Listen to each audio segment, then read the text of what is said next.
nin maskaxiyan abaaraysan baan leenahay dhulka wax ka qabo maxaa anagu markaa maxaa qabanayna laba shay baan qabanayna marka abaarta dagaalamino waan dhoofaynaa sacuudiga khaliijka soo barayna yaa akhwaan mar dadka masaakiinta miyi ka yimaadee xirta ee fadhiya maartay masaajida marka ay maartay qadadu gaadho maxay wadar bay qaataan aqalada hortagaano iyo ilaahay wax siiyay inta ay wax ka baxayaan wayna ka baxaan dadkaas annaga xataa ka bixitaan nooma qorno waxa noo qoran inaan baryootan abadiya ku jirno dowladda Soomaaliya 60 jir way 60 ka saraba khaliijka waan baryeynay adduunkan waan baryeynay ilaa maantana waxaan haysanaa markay hadlayaan dad Soomaaliya ku leeyahay saaxiibaan leenahay waxna la qaban doona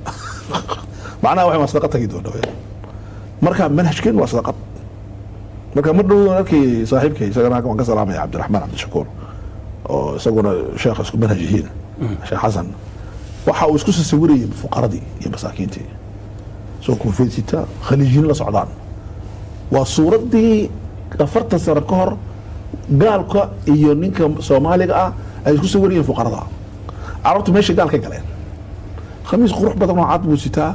waxa ka uraya carfi wanaagsan miskiin inuu noolaanayo aan la gelinin ayaa la xambaaraya la isku sawiraya kale Soomaaliga waa gaajaysa la soo gudmado marka taasi ma sax laakiin wacyiga hala dhiso si loola dagaalamo arrinta saddexaad ugu dambaysa waxa arkaya si abaarta loola dagaalamo waxa ka yaabay tanaqudka madaxweynuhu wuxuu sameeyay guddi Cabdiraxmaan Buudhibay risaarona daraato wuxuu shaaca ka qaaday inuu guddi sameeyo la dagaalamo abaarta arrinta ay taagan tahay oo guddi u jiray waan dacminayna la moolan marka maxaa jira meesha marka markii hore fashilmay maxaa loo baahan yahay wax weeyaan